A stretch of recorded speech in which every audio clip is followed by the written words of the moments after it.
Kol ha'olam kulo gesher tzar me'od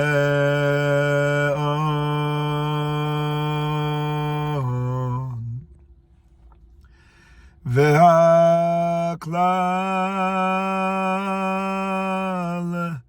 ve'ikar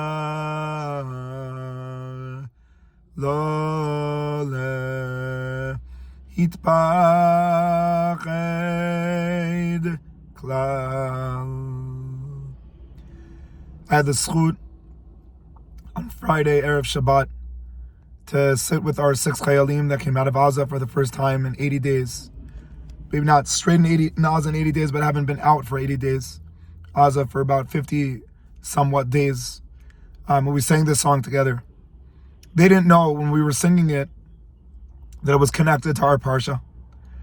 And I want to try and explain to them if they have their phones, and if they don't, they explain to all of us together, so we'll just be united where we are davening for each other and helping each other and lifting each other, Bezrat Hashem.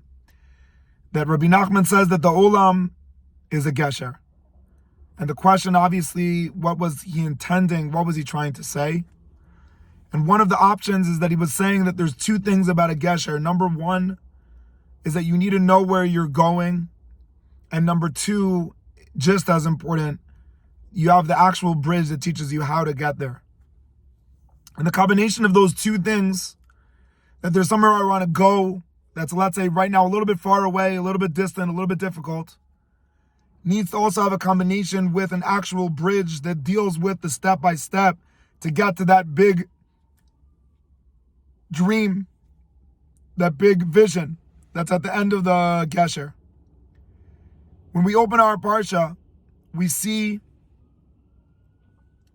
that Yaakov Avinu's last request, he makes his son swear Yosef, V'ha'alitem et atzmotai mizeh. Get me out of here. Ukvartani b'kvurat avotai. Let me be buried in Eretz Yisrael. Now this is an assumption, but I think it's a fair assumption. Yaakov Avinu knows that we're about to go into exile. And his last request is, I don't want to be here. I don't want to be in this galut. I don't want to be in this misery. Take me to Eretz Yisrael to be with Abba and Saba and Savta in Hebron. His son ends off with the last request, and he makes his children swear. And it sounds so similar, but it's so different. He says, Pakodifkod Elokim etchem, and then, and only then, V'ha'alitem et atzmotai mitzrayim. Yosef says, so different than Yaakov Avinu. I want to be here till the day that Hashem will redeem you. I will not leave you in Egypt on your own. If you're dealing with all the misery of Egypt and the tyrants of Paro, I will leave my bones here with you to remind you that I'm here. And only when you finish being here, I'll leave with you back to Eretz Yisrael. And so it seems that the question is going to be on Yaakov. Why would Yaakov leave the Chevre if they're struggling? And it makes sense that Yosef says, I'm going to be here. But really, Yosef could do what he did because of what Yaakov said. Yaakov said, my message is not that I'm abandoning you, but I'm giving you vision. I'm giving you something that's bigger and greater and beyond the situations that you're dealing with. Remember that there's Avram, remember that there's Yitzchak, remember that there's Yaakov. I will be there to remind you that there's something great. And because of this, Yosef says, together with my Abba, now I know that they have vision. Step 2, I will be with you in the trenches.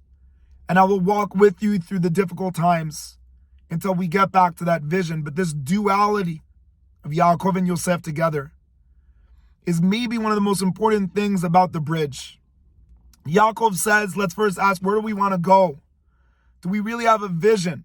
Do we have something we believe in, something that we know is great in the future, something that's perfect?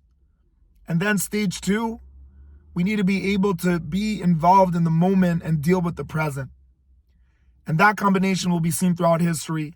People can look in the story of Amalek, where we see Moshe Rabbeinu on top of the mountain, and Yoshua in the trenches with Am Yisrael.